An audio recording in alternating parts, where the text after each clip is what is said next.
आप कितने बजे पहुंची थी जंतर मंतर?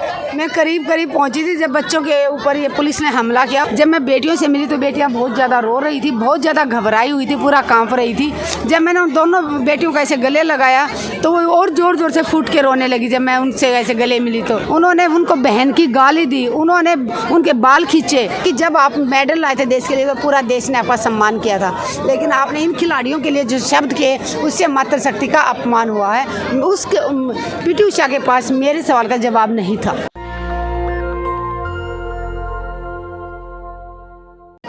3 और 4 तारीख की रात जंतर मंतर पर क्या हुआ था उसके लिए सबसे बड़ी गवाह मेरे साथ हैं। आप कितने बजे पहुंची थी जंतर मंतर? मैं करीब पहुंची थी जब बच्चों के ऊपर ये पुलिस ने हमला किया। उसके करीब 15 या 20 मिनट के बाद यहाँ मैं पहुंच गई थी।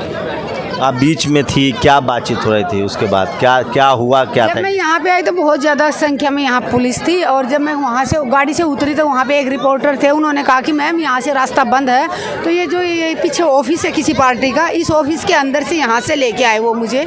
मैंने कहा मुझे खिलाड़ियों तक पहुँचना। तब मैं जैसे करके बच्चों तक पहुँची। जाते ही मैंने सबसे पहले पूछा बेटियाँ कहाँ हैं, बेटियाँ सुरक्षित हैं? जब मैं बेटियों से मिली तो बेटियाँ बहुत ज़्यादा रो रही थी, बहुत ज़्यादा घबराई हुई थी, पूरा काँप रही थी।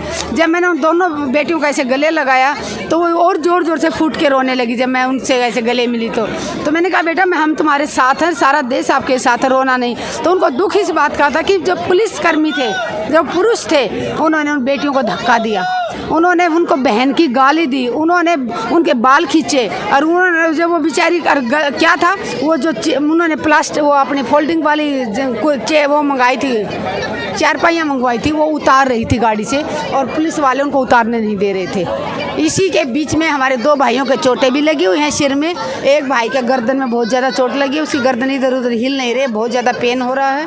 और बेटियों का जो अपमान किया कल दिल्ली पुलिस ने, उसको हम कभी भूल नहीं सकते। तो कल मतलब पिए हुए थे, उनमें से एक पुलिसकर्मी शराब पिए हुए था। विनेश फोगाट ने बताया कि इतनी ज़्यादा शराब पी रखी थी कि वो पैरों पे अच्छे से खड़े भी नहीं हो पा रहा था। और जब मीडिया कर्मचारी आसपास आए, मीडिया वाले आए आसपास, तो उसको इधर टॉयलेट के अंदर छुपा दिया गया। तो क्या लग रहा है कल ज़्यादा पुलिस वालों की डिप्लॉयमेंट थी? बहुत ज़्यादा, सुबह भी थी, आज सुबह भी थी, और जो हम 10-15 लोग अंदर थे सिर्फ उन्हीं को अंदर रहने दिया गया। उसके बाद किसी भी इंसान को यहाँ अंदर नहीं आने दिया गया। जब बेटियों के ऊपर यहाँ पुलिस लाठियाँ बरसा रही थी तो पूरा देश यहाँ से चलने के लिए कि हम जंतर मंतर पहुँच रहे हैं। जंतर मंतर यहाँ बहुत ज़्यादा हज़ारों की संख्या में आए, लेकिन पुलिस ने किसी को भी हमारी बेटियों तक पहुँचने नहीं दिया। यहाँ बैरिकेड के उसी तरफ तुरंत सभी को जैसे बैरिकेड के पास आए डंडे मारे और तुरंत बसों में भर के कहीं दूसरे थानों में जाके छोड़ दिया गया। तो क्या लग रहा है अब लंबा संघर्ष है यहाँ से रास्ता? देखिए लंबा, मैं ये कहूँगी कि जितना लंबा टाइम लेगी सरकार, ज़्यादा समय लेगी, उतना सरकार की परेशानियाँ बढ़ने वाली हैं, क्योंकि हमारा आंदोलन तो ज़्यादा और मजबूत हो रहा है। जितने ज़्यादा देर कर रही है सरकार, उतना ही हमारे देश के ज़्यादा समर्थन आ रहा है। लोग जो जिनको पता नहीं है उन लोगों को भी पता चल रहा है। क्या विनेश फोगाट और पुनिया बहुत डरे हुए थे? डरे हुए नहीं थे, उनके एक वो कहते हैं ना कि दिल में घाव हुआ है। जो पुलिस ने ये किया उन्होंने सोचा नहीं था कि उनकी हमारी पुलिस जो उनके सुरक्षा में यहाँ खड़ी हुई है वो उनके ऊपर हाथ डालेगी। कह रहे हैं कि बदसलूकी भी हुई है क्या, क्योंकि आप तो महिला हैं? अब एक महिला को गाली देना क्या सलूकी है?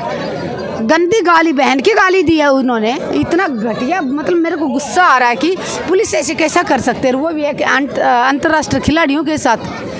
जिसको बलात्कारी को गिरफ्तार करना है वो बलात्कारी खुले आम घूम रहा है, और जो शिकायत करता है उनके ऊपर पुलिस लाठियां बरसा रही है, उनके भाइयों का सिर फोड़ रही है। ये कहाँ का कानून है? कहाँ का? पूरी रात यहीं रही? हाँ जी, मैं और ये साक्षी की मदर और एक और महिला थी इससे गुड़गांव से, और 4 पत्रकार भाई थे यहाँ पे। हम 7 लोग पूरी रात बैठे रहे। बच्चों को हमने कह दिया था कि आप लोग सो जाएं। काफ़ी 2-4 लोग और थे वो भी सो गए थे, बट हम 7 लोग 1 मिनट के लिए कमर सीधी नहीं की। सब लोग चुपचाप बैठे रहे। कहीं ना कहीं मन में एक डर था कि कहीं हम लोग सोएं और या दोबारा तो हमला नहीं कर दें। तो बच्चियों को हमने कहा कि पुलिस वाले होंगे, लग रहा है गिनती नहीं है जी, जहाँ तक नजर जा रही थी पुलिस ही पुलिस खड़ी नजर आ रही थी, और 1-1 2-2 नहीं, पता नहीं कितने लेयर में इन्होंने बैरिकेड लगाए हुए थे।